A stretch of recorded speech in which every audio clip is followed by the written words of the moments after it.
Muy buen día a todos los hermanos que nos están viendo en este momento. Hoy 6 de abril del 2020, empezando el lunes santo. Ayer ya escuchábamos la palabra de nuestro pastor y hoy vamos a continuar, pero antes de todo vamos a entonar este canto que dice que no importa la situación en que estemos, el Señor permanece fiel para con cada uno de nosotros. Amén.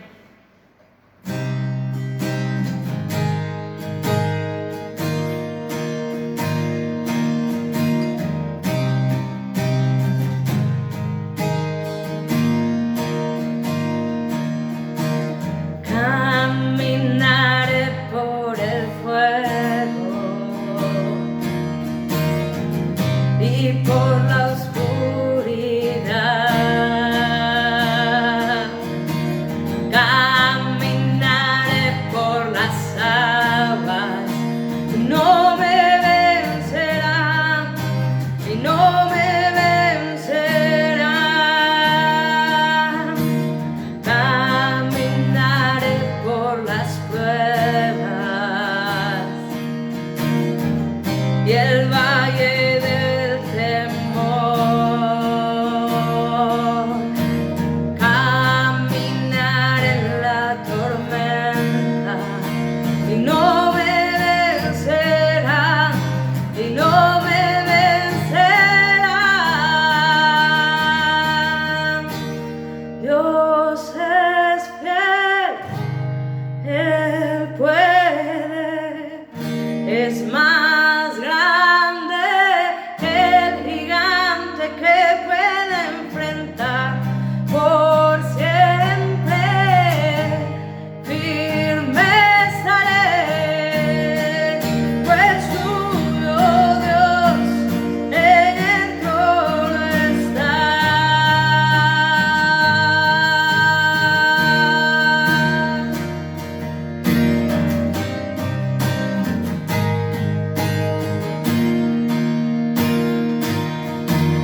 Caminar en tus promesas y en tu victoria andaré. Yo caminaré con tus fuerzas y no me vencerán y no me vencerán. Dios es fiel, Él puede, es más grande que el gigante que pueda enfrentar. Por siempre firme estaré, pues tú, oh Dios, en el trono estás, glorioso, victorioso, soberano Dios, en el trono estás, infinito, magnífico,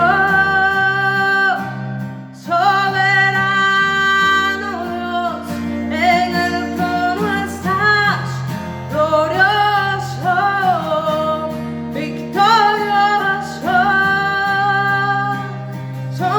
soberano Dios, en el trono estás, infinito, magnífico, sobre todo Dios. Dios es fiel, Él puede, es más grande el gigante que puede enfrentar.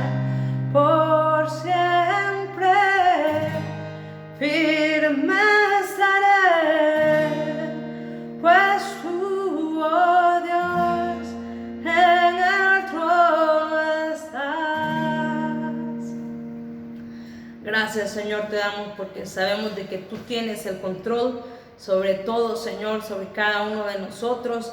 Y en este día te pedimos que hables a nuestros corazones, lo que tú deseas, Señor, y que podamos entender tu palabra, Señor, y podamos hacer realidad tu palabra en nuestras vidas. Gracias te damos por todo. Quédate con nosotros en el nombre de Jesús. Amén. Amén. Dios ha sido bueno. Y desde nuestras casas podemos seguir estudiando la palabra del Señor. Podemos seguir escudriñando las Escrituras, y en esta semana que recordamos la última semana del Señor Jesucristo en nuestra tierra, que Él vino a dar su vida por nosotros para salvarnos de nuestros pecados, para limpiar nuestras vidas. Es importante que nos acerquemos más al Señor. Vamos a estudiar lo que hizo el Señor Jesucristo durante esta semana, y vamos a buscar en nuestras Biblias Mateo 21 del 12 al 17. Vamos a estudiar sobre la purificación del templo. Dice la Biblia en Mateo 21 del 12 al 17: y entró Jesús en el templo de Dios y echó fuera a todos los que vendían y compraban en el templo, y volcó las mesas de los cambistas y las sillas de los que vendían paloma, y les dijo: escrito está, mi casa, casa de oración será llamada, mas vosotros la habéis hecho cueva de ladrones. Y vinieron a él en el templo ciegos y cojos, y los sanó. Pero los principales sacerdotes y los escribas, viendo las maravillas que hacían, y a los muchachos aclamando en el templo y diciendo: Hosana al Hijo de David, se indignaron y le dijeron: ¿oyes lo que estos dicen? Y Jesús le dijo: sí. ¿Nunca leíste de la boca de los niños y de los que maman perfeccionaste la alabanza? Y dejándolos salió fuera de la ciudad, desde la ciudad a Betania, y posó allí. Primero podemos ver que Jesús, siendo un hijo de Dios, siendo el Hijo de Dios, Él buscó el templo. Y muchas veces nosotros creemos que no necesitamos ir a la iglesia, que no necesitamos congregarnos, que no necesitamos la comunión con los otros hermanos, pero vemos que Jesús, siendo el Hijo de Dios, Él buscaba ese momento para poder acercarse más con el Padre. Y Él nos deja la enseñanza en esta parte de la Biblia, que si Él, sabiéndolo todo, si Él siendo todopoderoso necesitaba acercarse al templo, nosotros, ¿quiénes somos para decir: no, yo ya no necesito ir a la iglesia, no, yo ya sé lo que debo saber? Y vemos que Jesús anhelaba estar en la casa de su Padre, y así nosotros debemos anhelar estar cerca de la casa de nuestro Señor, estar cerca del Señor también, pero acercarnos a su casa, porque allí es donde el Señor también nos puede hablar. Y primero dice que entró Jesús al templo y echó afuera a todos los que vendían, porque el templo había sido profanado, y los echó, y se enojó mucho, ¿verdad? Se airó, y dijo: mi casa será llamada casa de oración. Mucha gente se acerca al templo o a la iglesia, y lo último que piensa es en tener una comunicación con el Señor. Está pensando en qué va a vestir aquel hermano, o está pensando: uy, va a estar súper buena la música, o está pensando en que va a ir a ver cómo están los demás. Mucha gente va solo a criticar, y en lo último que van, es a tener una comunión con el Señor. Pero su palabra dice: mi casa será llamada casa de oración. El enemigo está tratando de desviar la atención de nosotros, los hijos del Señor, buscando otras cosas, buscando mejor sonido muchas veces, buscando que se mire súper mejor la iglesia. No están mal esas cosas, pero nuestra primera prioridad debe ser ir a la iglesia, por tener una comunión más cerca del Señor. El enemigo siempre quiere tergiversar las cosas. Vemos aquí que en el templo el enemigo había utilizado a muchas personas, y ya la gente no iba a orar, no iba a tener comunión con el Señor, sino que iba a comprar sus cosas, sus palomas, lo que necesitaban, ¿verdad? En la actualidad muchas iglesias trabajan mucho en la imagen, cómo se proyectan, cómo visten los líderes, la música, la decoración, y realmente no hacemos lo que Dios nos ha mandado hacer. Y luego dice, vosotros habéis hecho la iglesia, bueno, el templo, ¿verdad? Vosotros la habéis hecho cueva de ladrones. Jesús se sentía muy molesto porque no solo es que habían desviado su mirada, sino que se dedicaban a estafar tal vez a las personas, ¿verdad? Y en la actualidad vemos muchos que prometen cosas a cambio de dinero que el Señor no nos ha establecido en la Biblia. El diezmo y la ofrenda son establecidos en la Biblia, pero no dice que el Señor me promete un carro o una casa, que es lo que últimamente la gente acostumbra a hacer, ¿verdad?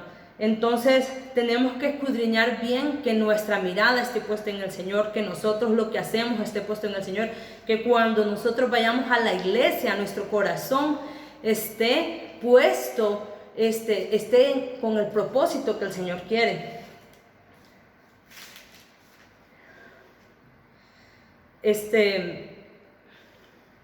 Y dice que después vinieron al templo, a él en el templo, ciegos y cojos, y los sanó. Y me llama mucho la atención porque después de que el Señor había limpiado el templo, después de que el Señor había hecho lo que tenía que hacer, que había ordenado el templo, después vinieron a él los cojos y los ciegos y los sanó. Probablemente desde antes de entrar al templo, los cojos y los ciegos lo andaban siguiendo y les andaban diciendo, Jesús sana. Pero primero Él limpió el templo, limpió el lugar santo. Y muchas veces nosotros nos quejamos porque el Señor no actúa en nuestras vidas, no cumple alguna promesa tal vez que nosotros hemos creído para que es para nosotros, pero muchas veces no dejamos que el Señor limpie nuestra vida, no dejamos que el Señor limpie nuestros corazones, no dejamos que el Señor limpie nuestras familias, no dejamos que el Señor limpie nuestras iglesias, que quite todo lo que no le agrada, que quite cualquier distracción que el enemigo ha puesto, porque el Señor va a actuar en nuestras vidas, pero nosotros primero tenemos que dejar que Él quite todo lo que a Él no le agrada. Y después dice que los principales escribas, viendo las maravillas que hacían y a los muchachos aclamando en el templo diciendo, Hosana al hijo de David, se indignaron. Los sacerdotes en aquel templo eran vistos como las personas puestas por Dios, pero ellos mismos se opusieron a la obra del Señor Jesucristo, probablemente porque ellos sentían que al darle gloria y honor al Rey de Reyes y Señor de Señores, su autoridad iba a bajar o los demás los iban a echar de menos, pero realmente no era así. En la actualidad muchas personas en nuestras iglesias no queremos darle la gloria al Señor, queremos ser vistas por nuestros logros o por nuestras habilidades, pero todo lo que pasa es para la gloria del Señor. Entonces, tal vez no sea muy directamente, pero muchos estamos deteniendo lo que el Señor quiere hacer en nuestras vidas.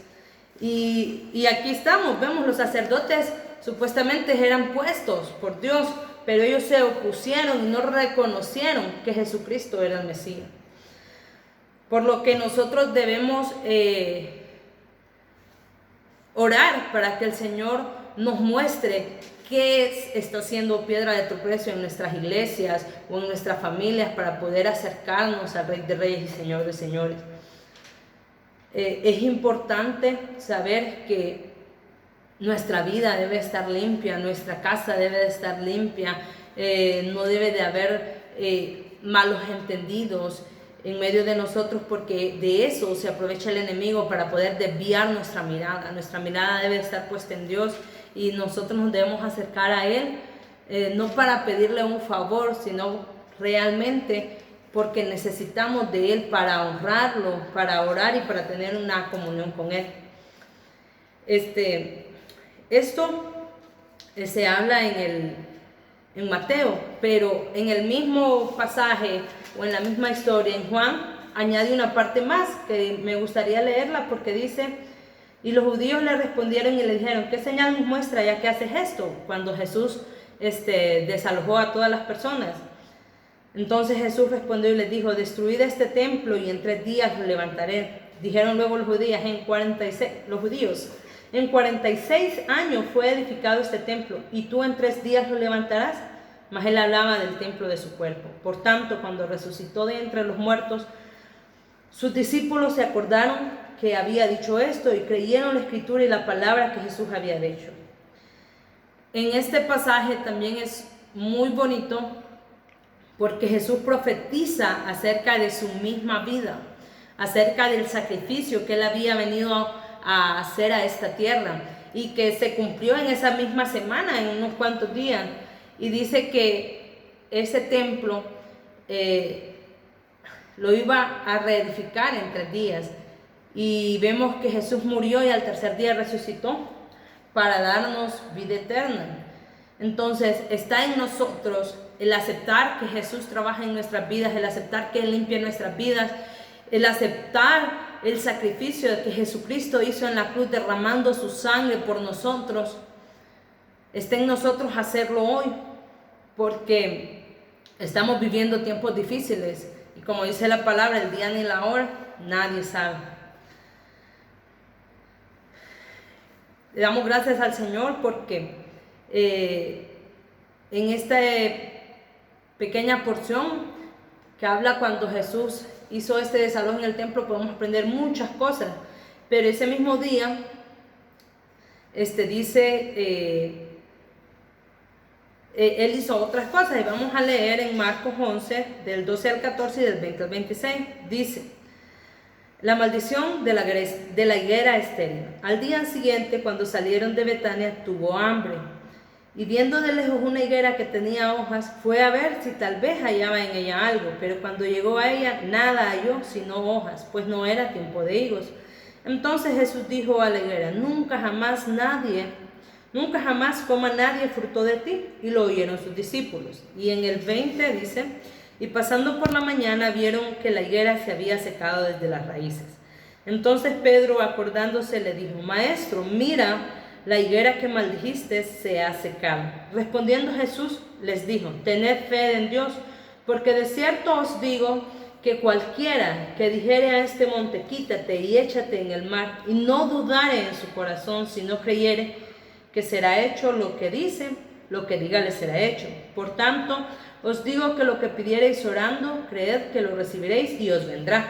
Y cuando estéis orando, perdonad si tenéis algo contra alguno, para que también vuestro Padre que está en los cielos os perdone a vosotros vuestras ofensas. Porque si vosotros no perdonáis, tampoco vuestro Padre que está en los cielos os perdonará vuestras ofensas. Este versículo o este capítulo primero nos muestra que Jesús era humano igual que todos nosotros, porque dice Jesús tuvo hambre. Muchas veces creemos que Jesús no me puede comprender a mí o que nadie puede comprender mi situación, pero Jesús vino a esta tierra, se hizo carne y pasó por todo lo que un humano puede haber pasado. Entonces primero nos muestra la humanidad de Jesús. Luego dice que él vio una higuera que tenía hojas y fue a ver si había algo. Mucha gente dice, pero no era tiempo de higos, pero cuando la higuera crece, cuando empiezan a brotar las primeras hojas, empiezan los higos a brotar también. Entonces, al ver una higuera frondosa con hojas, lo más lógico debería de ser que tendría higos. Por eso Jesús se acercó. Jesús él sabe todo, ¿verdad? Él sabía que la higuera no tenía hijos, pero Él lo hizo para mostrarnos algo. Él lo hizo para darnos una lección a nosotros. Entonces, Jesús se acerca y mira que la higuera no tiene nada y entonces maldijo a la higuera. Y la higuera se secó. Cuando un agricultor se da cuenta que un árbol no da fruto y le ha dado el mismo cuidado que los demás árboles, los ha podado, los ha fertilizado, los ha regado, y el árbol así aún no da fruto, él decide: no, voy a cortar este árbol y yo voy a poner otro árbol que dé fruto. Y así es la vida de nosotros. Nosotros siendo hijos de Dios y siendo llenos del Espíritu Santo, tenemos que dar los frutos. Y si no los damos, el Señor nos puede cortar. La higuera a lo largo de la Biblia ha sido símbolo de Israel. En primera instancia, Jesús se puede referir a que el pueblo recién había levantado su voz y decir: Hosana en las alturas, Hosana al Altísimo, sálvanos, te rogamos. Y cantaban, y cuando Jesús entró a Jerusalén, todo el pueblo cantaba. Aparentemente era gente que amaba al Señor, pero unos pocos días después estaban gritando: crucifícanme.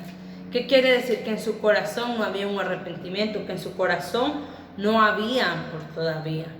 Muchas veces puede pasar así a nosotros en nuestra vida, que nuestra boca puede alabar al Señor, que la gente puede ver que sí, realmente somos cristianos, pero que en nuestro corazón no están los frutos del Espíritu Santo que Él nos ha dejado.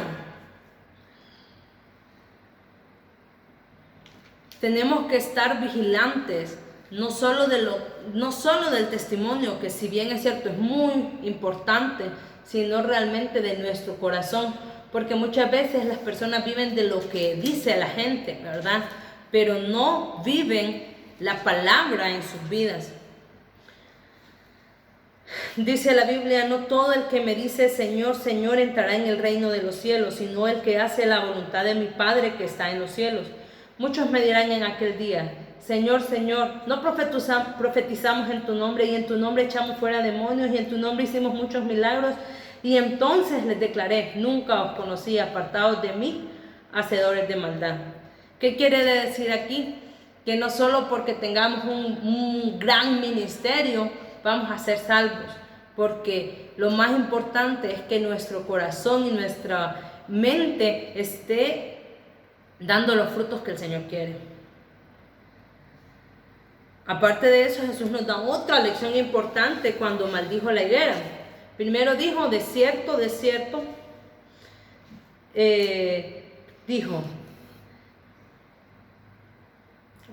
Primero dijo que primero se secó la higuera, dando a entender que si no da fruto, el Señor nos va a quitar. Pero después dijo: tened fe en Dios, porque de cierto os digo que cualquiera que dijera a este monte: quítate y échate en el mar, y no dudare en su corazón, sino creyere que será hecho lo que dice, lo que diga le será hecho. A veces podemos tener la fe necesaria, pero no recibimos porque no estamos bajo la voluntad del Señor. Como dice en su palabra: pedís y no recibís, porque pedís mal para gastar en vuestros deleites. Entonces esa es una razón por la que a veces no recibimos lo que le hemos pedido al Señor, porque pedimos para nuestra carne, pedimos para lo que necesitamos carnalmente, y no tenemos la dirección del Señor para pedir conforme a su voluntad. Pero sin embargo, muchas veces pedimos correctamente y nosotros decimos: no, yo tengo fe, creemos tener fe, confesamos nuestra fe con la boca, pero en nuestro corazón duda. Por eso dice: tener fe en Dios, dice, porque de cierto os digo que cualquiera que dijera a este monte: quítate y échate en el mar, y no dudar en su corazón. Y muchas veces no nos damos cuenta que nuestro corazón duda, o no queremos aceptar que nuestro corazón duda, pero en la Biblia el Señor nos mostró un caso de un hombre que dudó y él aceptó su incredulidad. Cuando un señor llegó a los pies de Jesús y le dijo: maestro, sácale el demonio a mi hijo. Entonces el muchacho estaba endemoniado. Entonces Jesús le dijo: si puedes creer, al que cree todo le es posible. Entonces inmediatamente el padre clamó y dijo: creo. Y luego dijo: ayuda a mi incredulidad. Lo que quiere decir que en el mismo momento él reconoció que no creía del todo, pero dijo: Señor, ayúdame en mi incredulidad. Entonces muchas veces nosotros podemos pedirle al Señor que nos ayude con esta incredulidad que tenemos. Y me gusta mucho eso, porque muchas veces acostumbramos a decir: no, yo tengo fe, pero tenemos que escudriñar nuestros corazones. Adelante dice: Por tanto os digo que todo lo que pidiereis orando, creed que lo recibiréis y os vendráis. Y cuando estéis orando, perdonad, si tenéis algo contra alguno, para que también vuestro Padre que está en los cielos os perdone a vosotros por vuestras ofensas. Porque si vosotros no perdonáis, tampoco vuestro Padre que está en los cielos os perdonará. Y esto me llama bastante la atención porque el Señor habla siempre de perdonar. Y perdonar es una palabra bien profunda. Perdonar, dice el diccionario, que significa olvidar la falta que ha cometido otra persona contra ella o contra otros y no guardarle rencor ni castigarla por ella o tener en cuenta una deuda o una obligación que otra tiene con ella. Y dice, perdonar es olvidar. Y muchas veces nosotros perdonamos pero no olvidamos. Porque olvidar dice que es perder la memoria o recuerdo de una cosa. Entonces, perdonar significa que cuando nosotros hablemos con alguien que nos ha hecho daño, ni siquiera recordemos o que traigamos a nuestra memoria aquello que nos ha hecho. Probablemente lo vamos a recordar, pero no sin ningún rencor, sin ningún resentimiento, ¿verdad?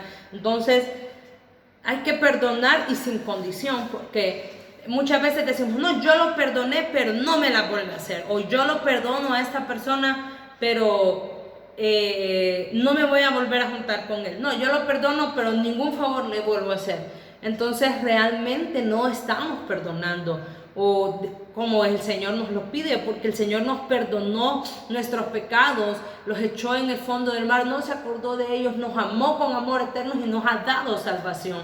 Y el Señor nos ama incondicionalmente y dice que tenemos que amar a nuestro prójimo como a nosotros mismos. Y cuando nosotros no hemos perdonado a alguien, no podemos cumplir lo que el Señor nos ha pedido.